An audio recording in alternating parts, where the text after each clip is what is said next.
நான் வந்து கேக்கு கேன்சல் ஆனதெல்லாம் போடுறப்போ செம்ம கண்டென்ட் அப்படின்னு சொல்றப்பலாம் ரொம்ப கஷ்டமா இருக்கும். ஏன்னா ஏற்கனவே கேக் கேன்சல் ஆன வலியே என்னால தாங்க முடியாம உட்காந்துட்டு இருப்பேன்.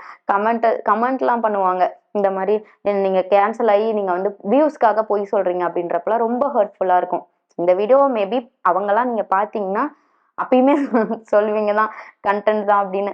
கிடையவே கிடையாதுங்க. இப்ப கூட ரீசெண்டா 2 கேக்கு வந்து கேன்சல் ஆச்சு. ரோட்ல நானும் என் பிள்ளையோட நின்னுட்டு அந்த கேக்க புடிச்சுட்டு இவங்களுக்கும் கொடுக்க முடியாம, கேக்கு ஆர்டர் குடுத்தவங்களுக்கும் கொடுக்க முடியாம ரொம்ப கஷ்டப்பட்டு நின்னோம்.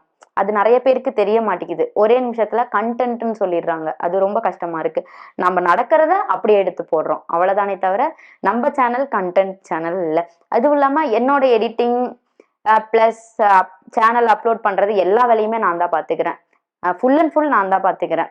கேமரா என் ஹஸ்பண்ட் ஃபுல்லா கேமரா எடுத்து குடுப்பாரு. மத்தபடி எடிட்டிங், அப்லோடு எல்லாமே நானே பாத்துக்குவேன். இப்போதைக்கு எனக்கு போதும் சாட்டிஸ்ஃபைடா இருக்கு. பேக்கிங் பண்ணிட்டு இருக்கவங்களுக்கு ஒண்ணே ஒண்ணு சொல்றது என்னன்னா, ரொம்ப உழைக்காதீங்க. ரொம்ப போட்டு ஸ்ட்ரெஸ் பண்ணீங்கன்னா, நானே ரொம்ப ஸ்ட்ரெஸ் ஆயிட்டேன்.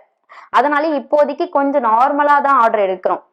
நெறைய ப்ராப்ளம் ஃபேஸ் பண்ணணும். நெறைய ஆர்டர்ஸ் வருது தான். நான் இல்லன்னு சொல்லவே மாட்டேன். ஒரு 10 ஆர்டர் வருதுன்னா 11வது ஆர்டர நான் ஸ்கிப் பண்ணிருவேன். ஏன்னா எனக்கு தெரிஞ்சு போச்சு.